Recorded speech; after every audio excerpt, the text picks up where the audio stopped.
It's a little bit spooky in here.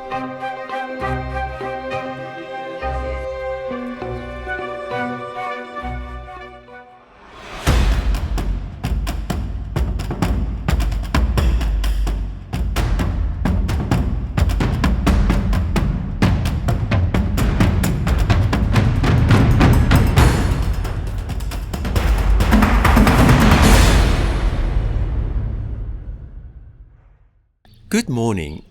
I had an amazing evening.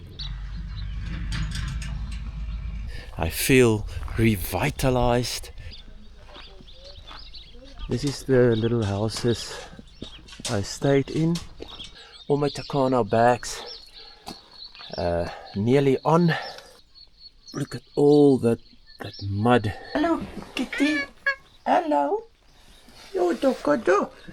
Oh, there's another one because I'm giving attention to the one. Oh, little cat. Ah, that's a welcome sight. I'm ready.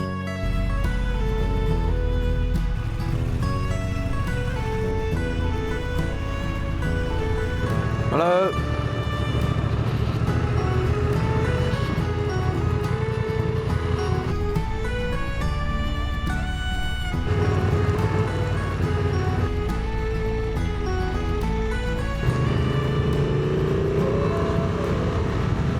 But this is the entrance to Matjiesfontein.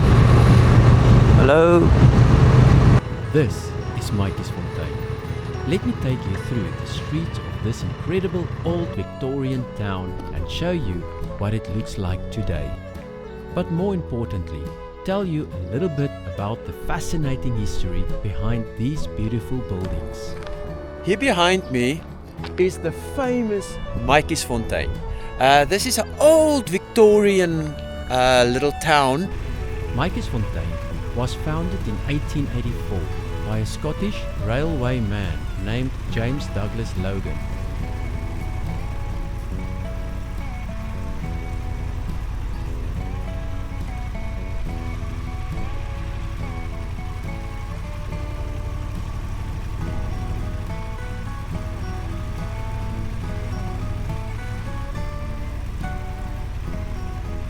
The railway had reached this part of the Karoo in the late 1870s, and Logan obtained a concession to operate the railway refreshment rooms here. What started as a railway stop soon became much more. Logan believed the dry Karoo climate was good for his health, and he turned Matjiesfontein into a fashionable Victorian health resort. This little village attracted wealthy travelers, adventurers, and some very famous visitors. I'm standing here at the Matjiesfontein. Let me show you a little bit more about this little town.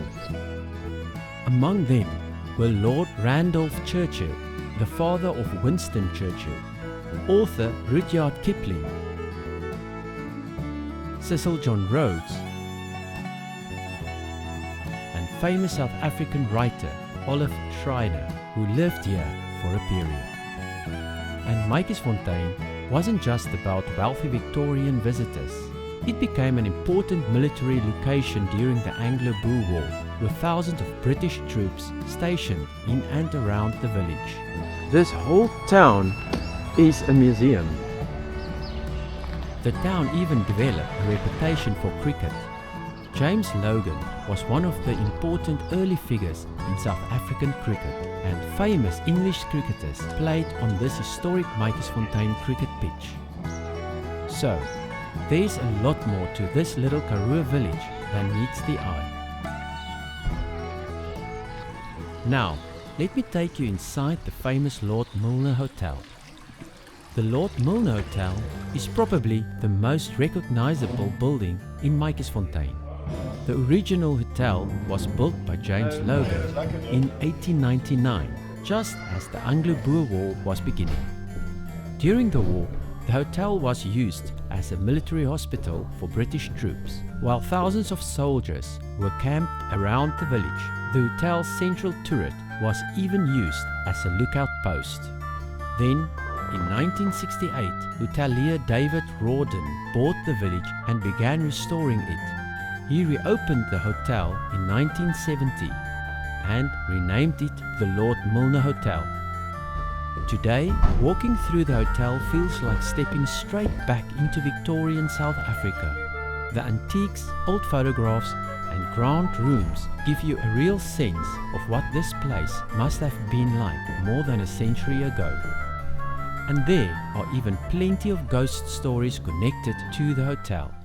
That was very interesting. Let me explore this beautiful town more. There's some railway museum there as well. I'm going to check that out. Matjiesfontein Transport Museum.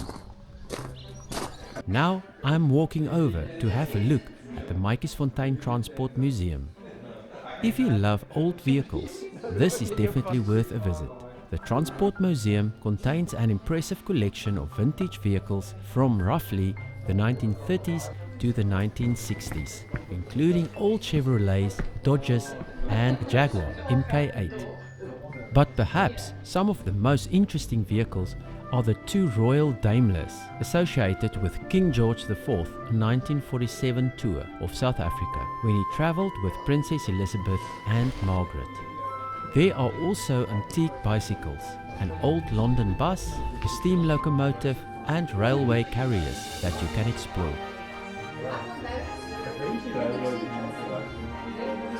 It looks like there's a wedding here tonight, and they took out all the cars, and so they're busy making up this venue. So it looks like it can be used as a venue as well. See, they're busy here with the wedding. For a small town in the middle of the Karoo, this is an incredible collection.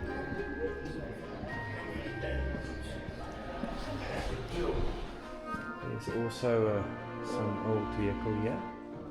The vehicles here, which was in that museum,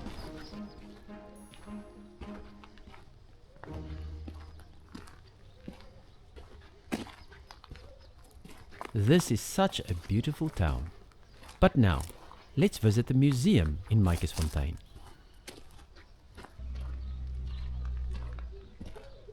so beautiful to walk through this old town, and you know what, 90% of all people just drive by here and never actually come and stop and see what it's all about. There's very nice coffee shops here. I will definitely go and drink coffee here and maybe eat a nice breakfast before I go over Seweweekspoort.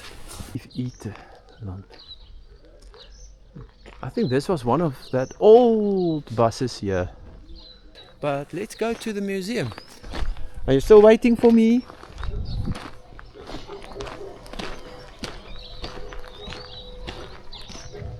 Old ox wagons. The museum is housed in the historic railway station and is known as the Rawdon Museum. It contains an enormous collection of Victorian era objects and memorabilia collected by David Rawdon. And this is where Matjiesfontein's past really comes alive.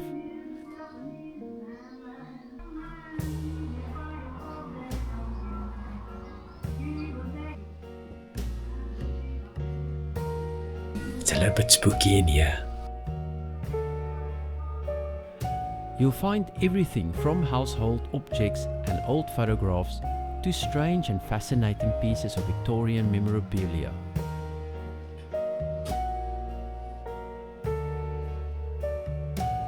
This looks like some of them rooms at that time.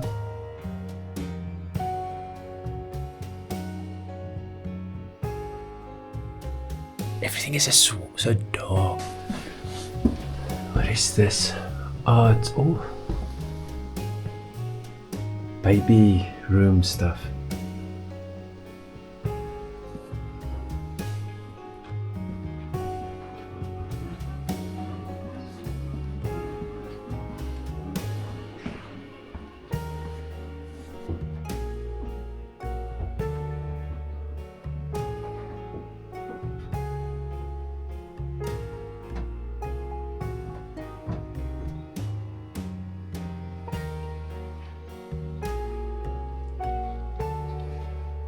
there are also exhibits that tell the story of the railway, the Anglo-Boer War, and the people who lived in and passed through Matjiesfontein. And I have to admit, it was a bit scary in there. But this history is absolutely mind-blowing.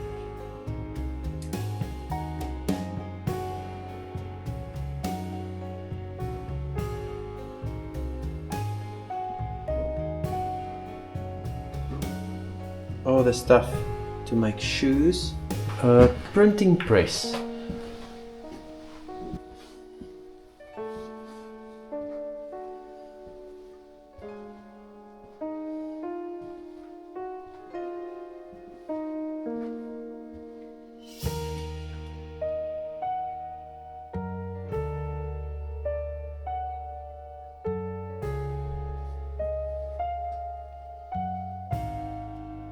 Very interesting. Quite dark, but maybe I can go.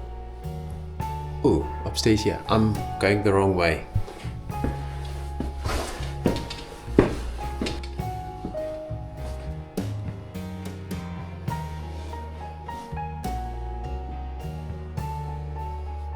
Looks like all the tools of the trade and kitchen things.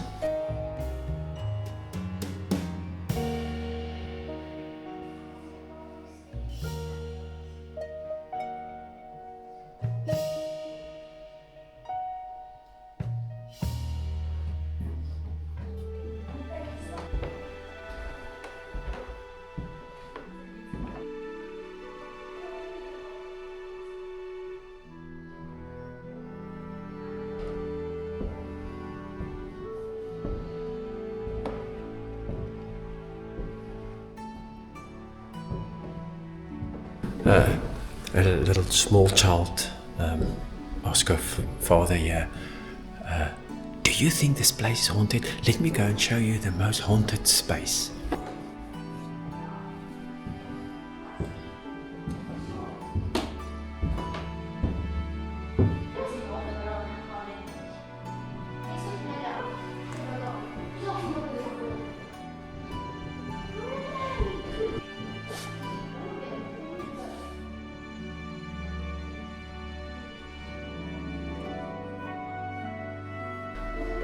All the old photography stuff.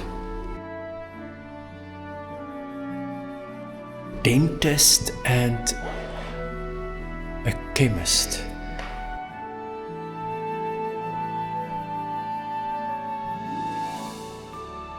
And that is the dentist chair. Wow.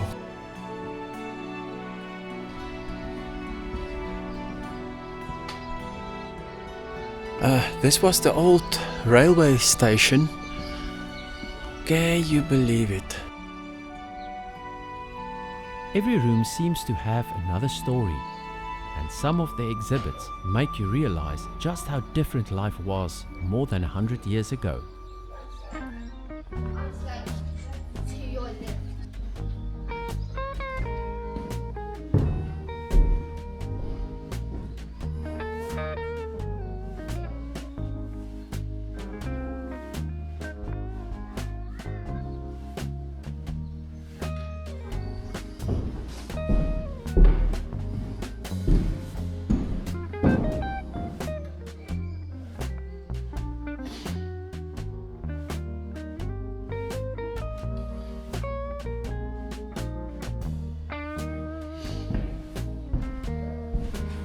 After all that walking and exploring, I'm getting pretty hungry.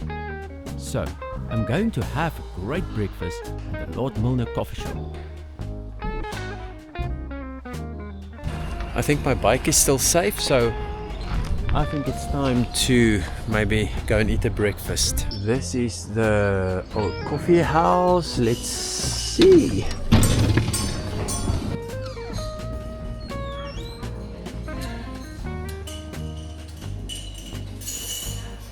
And this is where I'm going to end my visit to the town itself. My cappuccino has arrived. But the story of James Logan isn't over yet.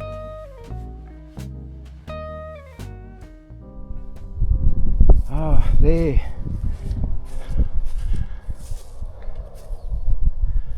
Okay, this is loving memory of James Douglas Logan, born at Reston, Berwickshire, Scotland.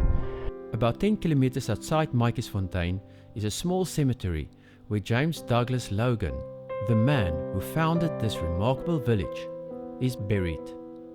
Logan died in 1920 after transforming what was essentially a railway stop into one of South Africa's most famous Victorian villages.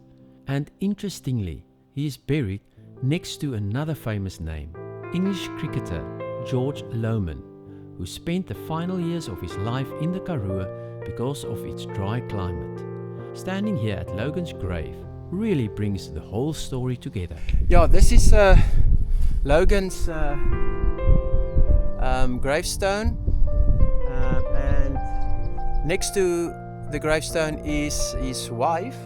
In loving memory of our dear mother, Emma Pauline Logan, wife of James D. Logan, died at Matjiesfontein, GP, 29th March 1939. Okay, so she lived quite a few years longer than James, but yeah. The railway brought Matjiesfontein into existence. James Logan turned it into a destination. The Victorians came here for the climate. Famous visitors passed through. Soldiers occupied the town during the war. And generations of travelers have continued to stop here. And somehow, more than 140 years later, Matjiesfontein has managed to preserve that incredible feeling of stepping back in time. This is Matjiesfontein, a tiny Karoo village with a surprisingly huge story.